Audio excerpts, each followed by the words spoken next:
welcome back to Definitely Not Definitive. I'm Ken. And I'm Bethany. And we're just an elegant couple in love that loves reacting to some Elden Ring. Well, we're elegant. Yeah, and we are because Elden Ring has its own drink. Yeah, it does. And it's cold. The Tarnished Tonic. Cheers. Cheers. This is my mom's dog, Wookie. And usually when we film, he's sleeping. True. But today he's awake.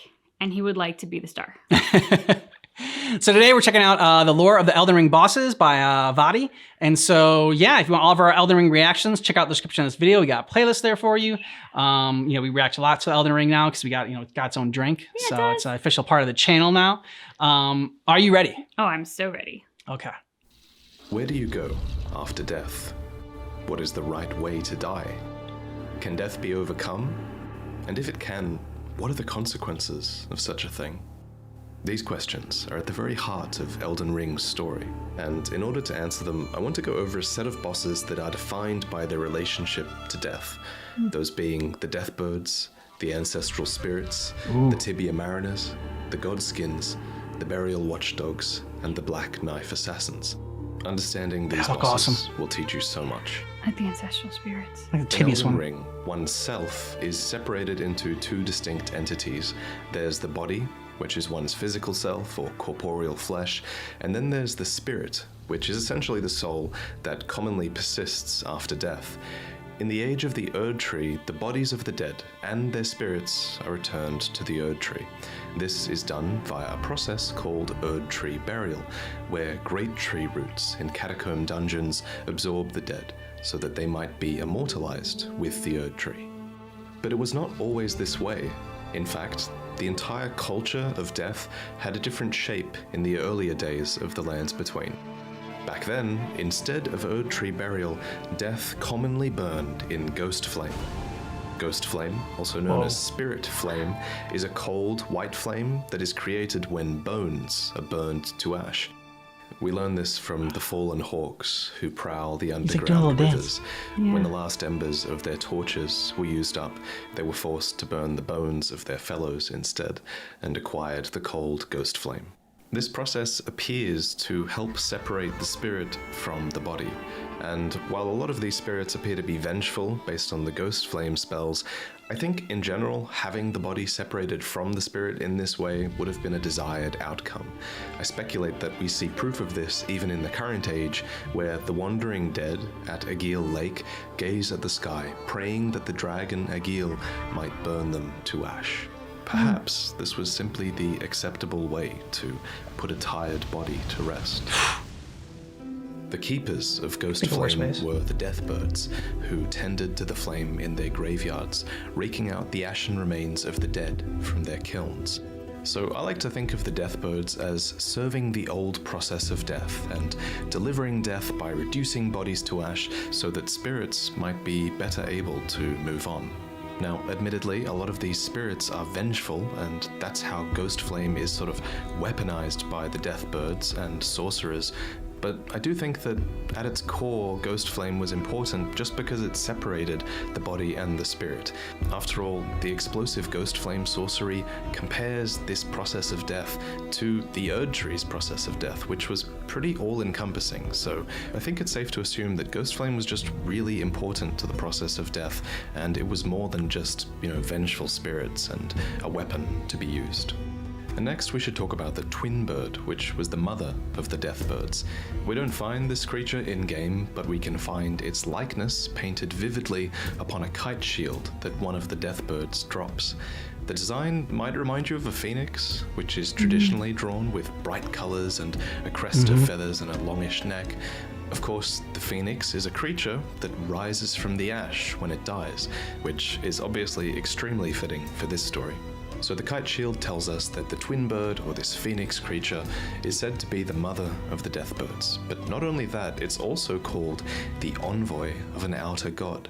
So we can kind of compare the twin bird to the two fingers, then, who are also envoys to an outer god. They are envoys to the greater will, and similarly, I assume the twin bird probably communes with some outer god of death. And while we're definitely left wondering what greater purpose this outer god might have, the mere fact that it exists lends a lot of significance to the twin bird and its Deathbirds as well. A variation on the death bird is the death right bird, which is an alternate boss, and it's a far more threatening foe, as it actually seems to use power that it's gained from certain spirits and ghost flame. And if you look really closely at its ethereal wings, you might even spy little spirits lurking within. And when I saw these, I was really excited because I recognized the weapon they're using, and the weapon explains who they are. They're holding a little death ritual spear, and that item reads, "The priests became the guardians of the birds through the rite of death, which is a part of their contract for a far-off resurrection." So deathbirds have a lot to do with sacrificial rites. They don't just attend to the ghost flame, they also deliver death, and they also perform rites of death. So think we can so, if they're assume that deathbirds. these priests were sacrificed in a rite of death so that they could lend a sort of spiritual strength moon's to coming the out of his mouth. deathbirds. But we're still left wondering about the nature of their contract with the deathbirds, which promises a far-off resurrection for them. What agreement did these priests come to with the deathbirds? I wonder what has to happen for their contract to be fulfilled, and how will they even be resurrected? In terms of where the deathbirds appear, they kind of appear everywhere, and I think that might be a hint that their influence was once present far and wide. And while their importance in the current age is likely quite diminished, they still definitely are relevant in the Lands Between. In fact, many other enemies actually make reference to them, and some even successfully channel their powers. Even Ghostflame lights the way in Catacomb dungeons to this day. But in general, there is a lot of power that can be gained from death in the Lands Between, which brings us to the ancestral spirit. In the flourishing landscapes underneath the Lands Between, you would have found the bodies of 3 large stags enshrined by the ancestral followers. These warriors, hunters, and shamans believe heavily in the principle tiny little that head. life sprouts from birth, but also from death. I think this principle is sort of represented by horns, because in real life, horns continue to grow throughout the lifespans of animals, with their primary function usually being to convey a social hierarchy. And here, the largest and most influential creature is a giant stag. And in the world of Elden Ring, since life continues after death, it makes sense then that this creature's antlers continue to bud and grow even after its death. We learn this from defeating the regal ancestor spirit and looking at the horn of this fallen king. New growths bud, glowing with light. Thus does new life grow from death, and from death one obtains power. Long-lived beasts like this are worshipped by the ancestral followers, a race of beings who keep their distance from the Erd Tree and are just content to await new buds and new growth. If a being does not show signs of budding horns or new growth, then they are sacrificed with an axe called the Winged Greathorn. Interestingly, the twin blades of this sacrificial axe are called Envoy's Wings, which might be a reference to the twin bird we mentioned earlier, which was also a winged envoy. According to the Horn Charm talismans, the ancestral spirits specifically arise from long-lived beasts, and I think this touches on another commonly repeated theme in Elden Ring, which is that there are benefits to living life to its fullest potential. To quote some more Deathbird items, the most glorious end awaits those who cling tenaciously to life, and it is important to render up a death worth offering. Those who lived a heroic life were even able to go on and see a unique version of grace in the afterlife. We currently think that this grace is red, and that these are the same red rays of grace that you might have noticed when you first explored the Forbidden Lands. So this might be the most intriguing part of the video. Let me explain. Past the Forbidden Lands and deep within the consecrated snowfields is a Tibia Mariner, and this one drops Helfen's Steeple, a great sword that reveals just a mind-blowing amount of lore for one item. First, it reads, "Greatsword patterned after the black steeple of the Helfen, the lampwood which guides the dead of the spirit world." So the word steeple is commonly used to describe the tall spire found on churches, and indeed the design of Helfen's steeple echoes that of the Morian blade from Dark Souls, which also referenced the spire of a church. However, while I think Helfen is likely to be a sort of church, I don't think it's a building. Instead, this item seems to be describing the shape of a black tree in the spirit world, a Looks like a so-called skull with lampwood teeth. or lamplight tree that serves as a guidepost for the heroic dead. The item goes on to say that lamplight is similar to grace in appearance, and it is said that it can only be seen by heroic spirits or those who met their death in battle. So the black tree of Helfen is almost like this dark mirror of the Erd tree, but in the spirit world. It's so interesting that it even gives off its own guidance of grace, and there's a few reasons we speculate that this grace might be red. First, a red gem can be found at the very tip of Helfen's steeple, and a gem on the rolled medallion as well. Plus, there's a red glow visible from the sword's gem, and a red glow from the rolled medallion when you hold it up at the Grand Lift, where it takes you to the Forbidden Lands, where we speculate that you can briefly glimpse this lamplight, or red grace, filtering between the trees. So you might be asking, why can we see the grace when we're not dead? But technically, tarnished are defined as the dead who yet live, so it might make some sense that we can see it. The next question is, where does the lamplight lead? And I think there's two options. One is that the lamplight might lead back to Helfen itself. That is the source of the light after all, and Helfen's steeple can be enwreathed in ghost flames, so maybe the dead are sort of put to rest here. Alternatively though, I guess it's also possible that the lamplight has plans for the heroic dead, just like grace has plans for the tarnished. It might lead them somewhere else as well. We just don't know. In my discussions with Quelaag, who helped with these theories, she pointed out the similarities that Helfen has with Valhalla of Nordic folklore. If you don't know, Valhalla is a place where brave spirits would be invited to dine with the gods. And it seems that Helfen is inspired by that same sort of folklore, since only heroic spirits can see the light. Not to mention, Hel, with one L, is actually the name of the world of the dead in Nordic folklore. And speaking of folklore, this finally brings us back to the Tibia Mariner, the boss that dropped Helfen's steeple in the first place. The Tibia Mariners themselves actually have no written lore to speak of, which is kind of a shame. Carrion. But what they do have is an incredible visual design, and it kind of carries them from a lore perspective, because this visual design is steeped very heavily in appropriate folklore. So, in Greek mythology, there is a stretch of water called the River Styx, which marks the boundary between Earth and the underworld. And to help souls of the deceased cross this river, you have to find the river boatman and pay him to safely take you across. Just so, I kind of imagine the dead in Elden Ring are being drawn to the Tibia Mariner in a similar fashion. You know, he has a purple lantern and a loud horn, and he might offer a similar sort of guidance to the underworld. There is one spell that references this boss briefly. It's Tibia's summons, and it says, "For time immemorial, the dead have been those who are lost and require guidance and leadership." Suffice to say, death was a very important facet of life in the Lands Between, even for the gods at one point.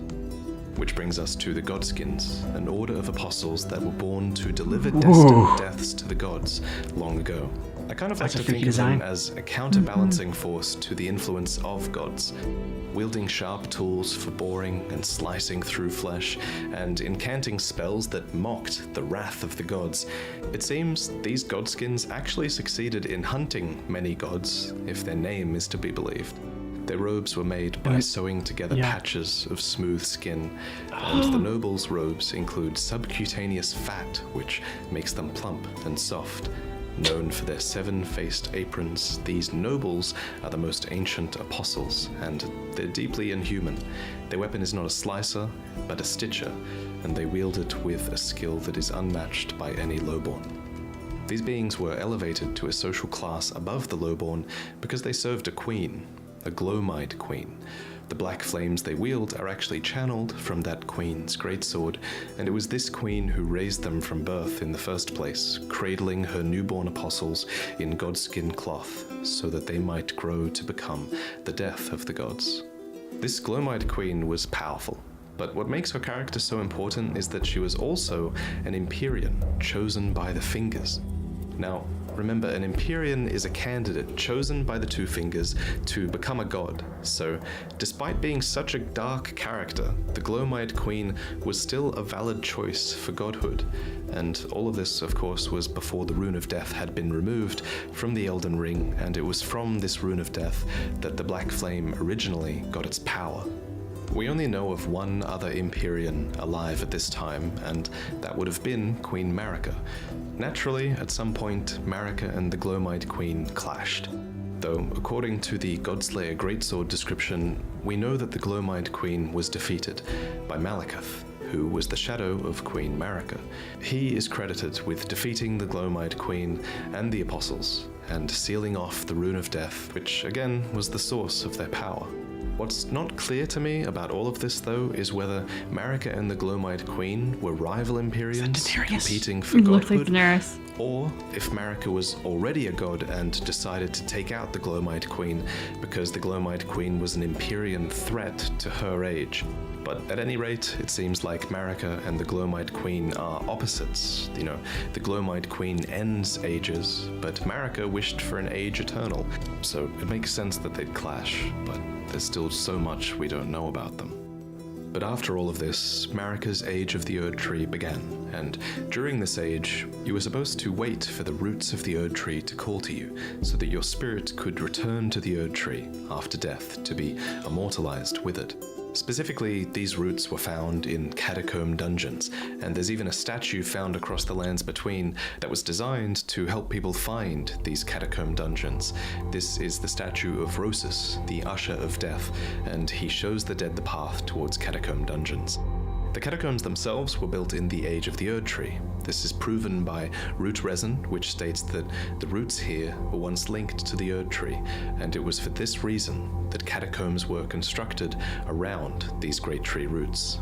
So at this point in history, Queen Marika had implemented her new concept for death in the Lands Between, and in her eyes, a proper death meant returning to the Erd Tree. Thus, in the days where catacomb roots were connected to the Erd Tree, these catacombs were valid sites of Erd Tree burial. And I think we literally see this taking place, as corpses can be seen being absorbed by the roots at the end of every catacomb dungeon. The process of Erd Tree burial, though, is described as an honor reserved for heroes. And this process of Erd Tree burial is presided over by Erd Tree burial watchdogs, who protect the catacombs with their impish servants. These creatures are golems, and I think that they might have been created specifically during the period of history where Liurnia had an allegiance with Leyndell, since they serve the process of Erd Tree burial, but their weapons actually have glintstone embedded in them. Furthermore, when hit by impure crystal darts, they malfunction, which I think is further proof of their glintstone origins. In some catacombs and graveyards, the physical bodies of the dead have begun to rise. Now, these beings are defined as those who live in death, and they are a relatively recent phenomenon in the Lands Between. Instead of having their body and spirit return to the Erd Tree, they rise, in an act that is completely at odds with Marika's concept of death, Erd Tree burial, and the Golden Order. I'll go into more detail on this later when we talk about Godwyn, but basically, this all began when Rani stole a fragment of the Rune of Death from Malekith, and then she imparted its power onto the knives of the Black Knife Assassins. You can tell the Assassins have quite a lot of secrets in their lore. We do know a few things, though. We know that they're all women, they're all Newman, and they have links to Queen Marika and the Eternal City as well. We'll have to go into more detail on them later, though. But with their knives imbued with the Rune of Death, they carved a curse mark into two demigods, Rani and Godwyn. The curse mark itself is an obtainable item, and it reads, "This curse mark was carved at the moment of death of the first demigod, and should have taken the shape of a circle. However, two demigods perished at the same time, breaking the curse mark into two half-wheels. Rani was the first of the demigods whose flesh perished, while the Prince of Death perished in soul alone." So interestingly, these assassins and the knives imbued with the Rune of Death had the power to cleave life from the physical body and from the spirit as well.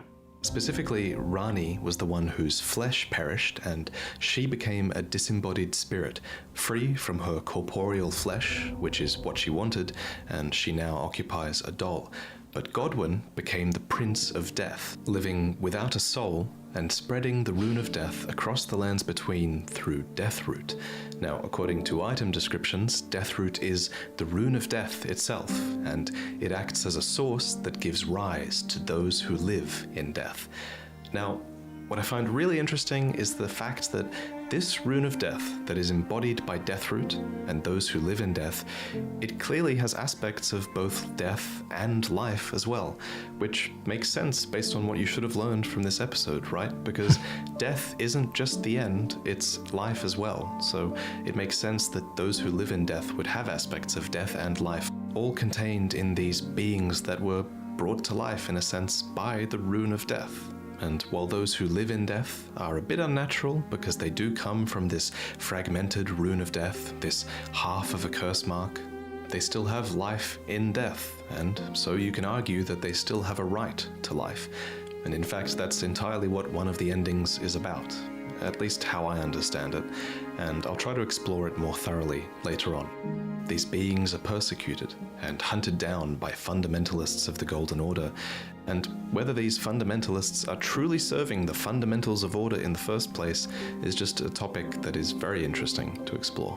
So, in conclusion, maybe it shouldn't be a sin to live in death. After all, to quote Fia, "In death there is only peace, for in death there can be no sensation." Thank you for watching. Special thanks to Quaylarg for looking over this script. She has an awesome channel that you really should go and check out, and it's been great to have someone to just discuss my ideas with. Okay, so what'd you think? I love how he focused on, yes, hi. Wookie thought it was awesome too.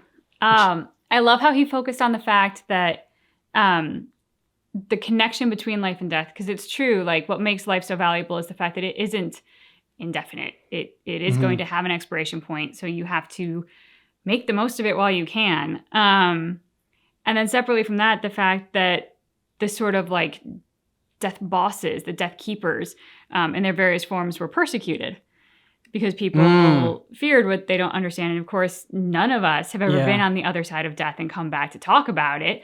So naturally, it is this very elusive thing that none of us understand. Is there an afterlife? Is there a God? Is there nothing? Like, we don't know. So naturally, there's that fear element that goes with that. Because like, what happens to you after you die? Don't know. Scary. But that leads to these guys being persecuted. That, and I mean, some of them do look pretty scary. I'm sure that doesn't help. Yeah, but I mean, a lot of things look scary in this universe. The ones that like killed the gods, the god slayers, whatever, that had like the skins of them and the faces coming out of it, like carved into it or whatever. That was like the freakiest looking one. I liked the boat keeper, the river guide or whatever, Tarnia or something like that. I forgot his name.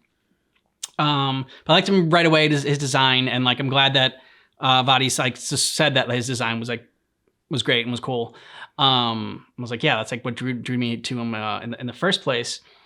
And yeah, I think I was also drawn into what he said at the end there about, just not only is this game like, obviously like death plays a big role in it, but I just think that, it's like in so many, like we're just obsessed with death as people. It's like in general, I mean, like they're like from religions to, I'm thinking like the popular media that's out, like a lot of it like just focuses on death, like zombies and everything, and like reanimation and coming back to life. And even science. I mean, science has been trying to explore what happens to a soul after death, and can you measure that? Can you kind of quantify it in some way, the soul leaving the body? And they have made studies on it and some discoveries, but of course we still don't know what any of that means. Yeah, that your body loses like a certain, like every like body loses like a certain weight, and they can't describe what it is. They say that that maybe that's the soul leaving, is that's that little bit of weight that's leaving there. And so yeah. So there were two thoughts that sprang to mind as they were going through these, and that was the death birds made me think of like, God, what a great name for like a Valkyrie army. The death birds. Yeah. So that was just one thought that popped into my head, and then the other was when they talked about the ones that wear the skin of the gods. I just couldn't help but think of Buffalo Bill and Silence of the Lambs. Oh, good call. Yeah. And I was like, oh man, that is that is so creepy. And I wonder what is the psychology behind the idea of human flesh and making things? Like there have been some creepy killers who have done things like that. And I'm just curious as to like, okay, what part of their brain is broken that makes them think of human skin as a fabric?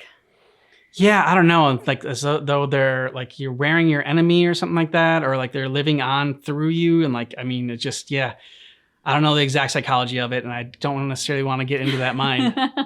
Yeah, don't want to become the mind of the killer, but just sort of a fascinating criminal psychology kind of topic. Yeah. Vadi has another video out about the Elden Ring bosses that we're going to check out as well. So this will have a part 2. And it's the Elden Ring bosses that serve the Golden Order. Ooh. So we're going to have to check out that video. And if you want all of our Elden Ring reactions, check out the description of this video. We got a playlist there for you, as well as a link to our Patreon and get early ad-free access to videos like this. Thanks so much for checking out our reaction for the lore of Elden Ring bosses. But just keep in mind that our reaction is definitely not definitive.